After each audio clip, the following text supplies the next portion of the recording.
Welcome back to my YouTube channel friends. एक बार फिर से आपका स्वागत है। हमने अभी तक टेंस के 3 पार्ट्स देख चुके हैं और आज हम चौथे पार्ट को देखेंगे। और चौथा पार्ट बहुत ही इंपॉर्टेंट होता है क्योंकि ये चौथा पार्ट जो है ये प्रेजेंट कंटिन्यूअस को लेकर के है। अभी तक हमने इंडेफिनिट को देखा, इंडेफिनिट को समझा कि हमने उसमें डू और डस का किस तरह से यूज किया और कहाँ पे किया, किसके साथ हमने डू यूज किया, आई के साथ, ठीक है, और ही सी इट के साथ हमने डस का यूज किया, ठीक है। अभी तक हमने इंडेफिनिट में ये पढ़ा था कि ता है, ती है, ते है, हैबिचुअल एक्शंस का हम वहाँ पे यूज करते थे, यानी कि जो हमारे दिन प्रतिदिन जो कार्य करते हैं हम उनका वहाँ पे यूज करते थे। अभी तक हमने उस वीडियो में देखा है। अगर आप लोगों ने अभी तक वो सारी वीडियो नहीं देखी है तो जाकर डिस्क्रिप्शन में उसका लिंक पड़ा है, आप देख सकते हैं, ठीक है। तो आइए प्रेजेंट कंटिन्यूअस को हम आज स्टार्ट करते हैं। सबसे पहले देखिए, कंटिन्यूअस का मतलब ही होता है कि काम चल रहा है, काम चल रहा है। काम चलने का मतलब पूरी तरीके से खत्म नहीं हुआ, ठीक है, वो काम चल रहा होता है, उसे ही हम बोलते हैं प्रेजेंट कंटिन्यूअस, ठीक। तो जैसे कि यहाँ पे लिखा हुआ है प्रेजेंट कंटिन्यूअस टेंस और हम अफर्मेटिव पढ़ रहे हैं, तो यहाँ पे सबसे पहले ये देखेंगे कि इसकी पहचान क्या क्या होती है। तो प्रेजेंट इंडेफिनिट या कंटिन्यूअस की जो पहचान होती है वो होती है रहा है। लास्ट में आप उसके सेंटेंस में देखेंगे रहा है, रही है, रहे हैं इत्यादि सेंटेंसेस में लिखा होगा, यानी कि ऐसे सेंटेंस क्या होते हैं, प्रेजेंट कंटिन्यूअस होता है। तो रहे हैं, रही हैं और रहा है, इनमें हम किस चीज का यूज करते हैं। तो एक चीज याद रखिए कि सबसे पहले हम इसमें इज, एम और आर का प्रयोग करते हैं, ठीक। याद रखिएगा किसका यूज करते हैं हम, इज, एम, आर।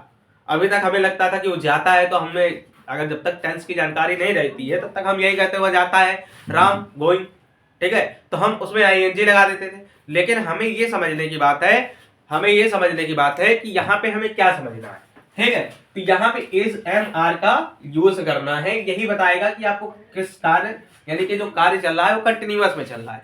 अब बात ये आ जाती है कि हम इज का यूज कहाँ करेंगे, आर का यूज कहाँ करेंगे और एम का यूज कहाँ करेंगे।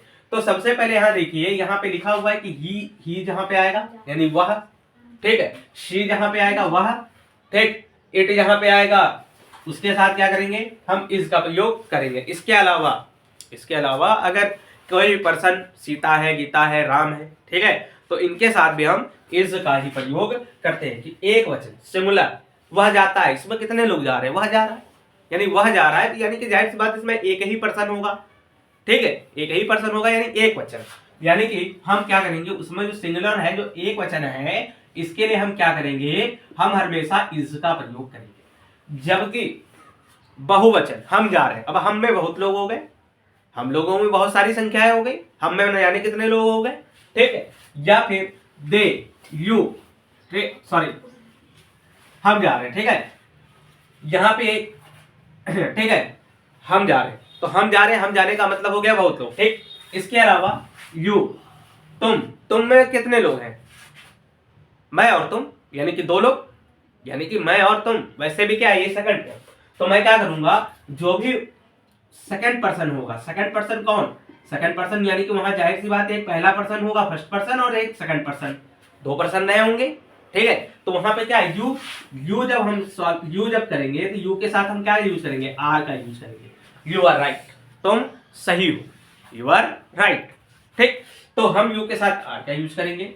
इसके साथ हम दे का, दे, वे शब्द का मतलब होता है बहुत सारे लोग, वे लोग, बहुत लोग, ठीक है, बहुत सारे लोग थे, ठीक है। तो मतलब इसके साथ भी हम आर का यूज करेंगे, क्योंकि इन सेंटेंसेस को पढ़ने से हमें ये लगता है कि इनके आगे क्या लगा होगा, दे का मतलब होता है वे, यानी बहुत सारे लोग होंगे, ठीक है।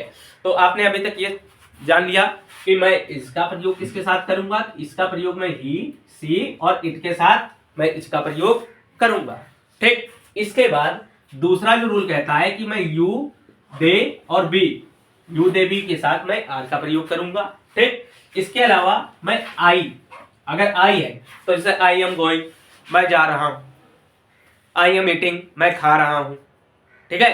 तो मतलब इस तरह के सेंटेंसेस के साथ मैं हमेशा एम का यूज करूंगा, ठीक। इतनी बात समझ में आ गई, ठीक है। अब आगे, अब मैं बात इसके स्ट्रक्चर की कर लेता हूं। तो सबसे पहले मैंने आपको बताया कि इसमें सब्जेक्ट का यूज करते हैं। सब्जेक्ट कौन, वो विषय, सब्जेक्ट का मतलब विषय, विषय का मतलब जिसके बारे में हम बात कर रहे होते हैं, वह खा रहा है, तो वह खा रहा है यानी कि वह कौन, अगर वह हटा दे तो खा रहा है रह जाएगा। तो वह मतलब क्या है कि वह एक सब्जेक्ट है, यानी कि वह मतलब कौन, ही शी भी हो सकता है लड़की खा रही हो सकता है लड़के खा रहा हो, ठीक है। तो मैं उसके लिए क्या करूंगा, मैं सब्जेक्ट के लिए सब्जेक्ट रखूंगा। उसके बाद मैं इज, एम, आर, ठीक है, और वर्ब की फर्स्ट फॉर्म के साथ क्या करना है आपको, आईएनजी लगाना है और ऑब्जेक्ट और प्लस कॉम्प्लीमेंट्री का यूज करना है, ठीक है। तो समझिए, इज, एम, आर और वर्ब की फर्स्ट फॉर्म, ठीक, प्लस आईएनजी और ऑब्जेक्ट और कॉम्प्लीमेंट्री का प्रयोग करना है, ठीक है।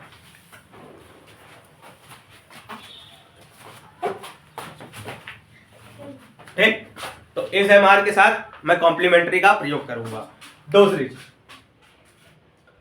अब आपको क्या करना है इसमें और चीज ध्यान दीजिए, जैसे कि मैंने कुछ एग्जांपल ले रखा है, वह गाना गा रहा है, गा रही है, सॉरी वह गाना गा, तो वह का मतलब ही क्या हो गया, वह गाना गा रही है यानी कि यहाँ कोई फीमेल है। तो मैं वह की सबसे पहले वह मेरा विषय है, तो मैं इसकी जगह मैं क्या करूंगा, यहाँ पे सी में रख लूंगा, क्या रख लूंगा मैं, शी। अब सी के अकॉर्डिंग मैंने क्या बताया, ही, सी, इट के साथ इज का प्रयोग करेंगे, तो मैं यहाँ पे क्या करूंगा, सी इज, अब वो क्या कर रही है, गाना गाने का प्रयास कर रही है, ही, सी इज सिंग। अब सिंग में मैं क्या करूंगा, आईएनजे में यूज कर दूंगा, तो क्या हो जाएगा, singing, she is singing a song, वह एक गाना गा रही है। इस तरीके से हमारा पहला सेंटेंस आसानी से बन गया, यानी कि मैंने यहाँ अगर ही वह गाना गा रहा था या वह गाना गा रही है, तो मैं क्या करता कि वहां पे he is singing a song मैं कर देता, ठीक। तो इसी तरीके से दूसरे सेंटेंस को देखते हैं, वे लोग क्रिकेट खेल रहे हैं। अब वे लोग, तो वे यानी कि यहाँ पे वे के लिए हम दे का यूज करेंगे, और मैंने अभी आपको बताया दे के साथ क्या आएगा, दे के साथ क्या आएगा, आर का यूज करेंगे हम। तो दे आर, मैंने क्या लिखा है, दे आर, अब क्रिकेट खेल है, प्लेइंग, प्ले लिख करके उसमें आईएनजी लगा दीजिए, they are playing cricket match, cricket match, ठीक है, they are playing a cricket match. या आप यहां पे ये भी कर सकते हैं, लोग के लिए आप लिख सकते हैं दे पीपल आर, या आप यहां पीपल भी कर सकते हैं, ठीक है। लोग की मीनिंग तो आपको लिखनी पड़ेगी, they people are playing a cricket match, वो एक क्रिकेट मैच खेल रहे, या आ मत लगाइए, यहाँ आ मत लगाइए, सीधे बात लिख दीजिए, they people are playing cricket match. इस तरीके से आपका सेंटेंस, ये दूसरा सेंटेंस बन जाता है। तीसरा सेंटेंस ये है कि मैं एक किताब लिख रहा हूं, तो मैं एक किताब लिख रहा हूं, तो मैं यहाँ सबसे पहले आई यूज करूंगा, और आई के साथ मैंने आपको बताया है कि एम का प्रयोग हम करते हैं, ठीक है। तो आई के साथ एम का प्रयोग करते हैं, तो आई एम, ठीक है। अब मैं यहां लिखूंगा लिख रहा हूं, तो लिखने की मीनिंग क्या हो जाती है, राइट करना, तो I am writing, I am right, और उसमें आईएनजी लगा के क्या कर दूंगा, writing, I am writing a book, a book, मैं एक किताब लिख रहा हूं। तो इस तरीके से आपने तीन सेंटेंसेस को अफर्मेटिव में देखा, और आपको समझ में आ गया होगा कि अफर्मेटिव सेंटेंसेस में किस तरीके से हम बना रहे हैं। किसान खेत जोत रहा है, ऐसे सेंटेंसेस जो हैं ये भी क्या है, आपके प्रेजेंट कंटिन्यूअस में है, ठीक है। तो अब आगे देखते हैं, जैसे इसमें मैंने आपको क्या बता दिया कि प्रेजेंट चाहे जैसा भी सेंटेंस होगा, आप अगर इस स्ट्रक्चर को फॉलो करते हैं तो आप कभी भी नहीं गलत करोगे, ये चीज आप ध्यान रखना। दूसरी चीज, अगर नेगेटिव की बात करते हैं, नेगेटिव में क्या होता है कि हमेशा सब्जेक्ट के साथ इज एम आर वही प्रोसेस होता है, इज एम आर का यूज करते हैं, साथ में इससे पहले हम वर्ब के पहले हम नॉट का यूज करेंगे, क्या करेंगे, वर्ब के पहले हम नॉट का यूज करेंगे, साथ ही साथ हम वर्ब की फर्स्ट फॉर्म के साथ आईएनजी का भी यूज करेंगे, और ऑब्जेक्ट भी होगा और प्लस कॉम्प्लीमेंट्री भी यहाँ पे होगा, ठीक। तो मैंने नेगेटिव सेंटेंसेस के लिए ये बता दिया आपके साथ कि सब्जेक्ट होगा, इज एम आर होगा, साथ में नॉट लगेगा, नॉट के साथ वर्ब की फर्स्ट फॉर्म होगी, उसमें आईएनजी लगेगा, ऑब्जेक्ट होगा और प्लस कॉम्प्लीमेंट्री होगी। तो इस तरीके से आप नेगेटिव सेंटेंस भी बना सकते हैं, जैसे कि कुछ मैंने एग्जांपल के लिए आपको समझाने के लिए सेंटेंसेस लिखे हुए हैं, इसको समझिए। मैं लिखा हूं कि गीता मैदान में नहीं खेल रही है, अब गीता मैदान में नहीं खेल रही तो आप सबसे पहले इसमें सब्जेक्ट क्या है हमारी गीता, तो मैंने यहाँ क्या लिखा, गीता लिखा, ठीक है। और गीता लिखने के बाद मैंने यहाँ क्या लिखा, नहीं खेल रही है, तो मैंने सबसे पहले इसके अकॉर्डिंग इज उठाया, मैंने गीता इज।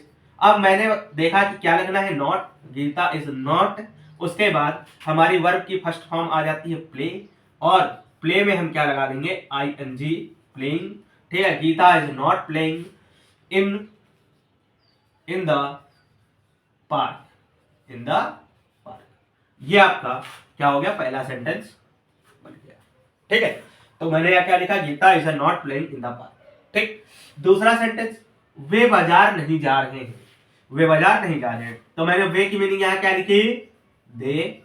अब दे के साथ क्या आता है, मैंने बताया कि यू बी, और दे के साथ आर का प्रयोग, यू आर, यू आर। मैंने क्या लिखा, यू आर नॉट, ठीक है। जैसे मैंने इसके बाद नॉट लगाया था वैसे मैं आर के बाद नॉट लगाऊंगा, तो यहाँ क्या हो जाएगा, दे आर नॉट, बाजार जा रहे हैं ना, तो जाने की क्या होती, गो, और इसमें हम क्या लगा देते हैं, ing, तो क्या हो जाता है, going. They are not going market, going to market, going to market. इस तरीके से आपने सेंटेंसेस को बना दिया, ठीक है। इसी तरीके से तीसरा सेंटेंस है कि तुम लिख नहीं रहे हो, तो तुम लिख नहीं रहे हो, इसके लिए क्या है कि यू लगाएंगे यहाँ पे। सबसे पहले हमारा सब्जेक्ट क्या है, यू है, यानी कि तुम, यू। अब नहीं लिख रहे हो, तो यहाँ पे हम क्या करेंगे, यू के साथ क्या आता है, आर आता है, तो you are not, you are not, ठीक है। अब लिखने की मीनिंग क्या होती है, write, you are not write, और उसमें ing लगा दीजिए, writing, you are not writing, तुम नहीं लिख रहे हो, ठीक है। तो इसके बाद अगला सेंटेंस जो है, यानी कि इस तरीके से आपने तीसरा सेंटेंस उसको देखा। चौथा सेंटेंस जो होता है हमारा, वो कैसे लगता है, मैं किताब नहीं पढ़ रहा हूं, यानी कि इसमें साफ साफ लिखा है कि मैं किताब नहीं पढ़ रहा। तो ऐसे सेंटेंसेस को आप किस तरह बनाएंगे, मैं के साथ भी क्या होता है, आई, और आई के साथ क्या होता है, एम का यूज करते हैं, आई। अब इसके अकॉर्डिंग देखेंगे तो इसमें क्या है, नॉट, तो आई एम नॉट, किताब नहीं पढ़ रहा हूं। और पढ़ने की मीनिंग क्या होती है, यानी वर्ब आपका ये रहा, तो आई एम नॉट रीड, और उसमें ing लगा दीजिए, I am not reading, reading book, मैं किताब नहीं पढ़ रहा हूं। तो इस तरीके से आपने आज प्रेजेंट कंटिन्यूअस के आपने दो सेंटेंस देखे, एक नेगेटिव और दूसरा क्या है, अफर्मेटिव। अफर्मेटिव और नेगेटिव को दोनों को देखा, मुझे आपको समझ में आ गया होगा कि अब इस स्ट्रक्चर का किस तरह से यूज करके आप प्रेजेंट कंटिन्यूअस के किसी भी सेंटेंसेस को बड़ी आसानी से बना सकते हैं।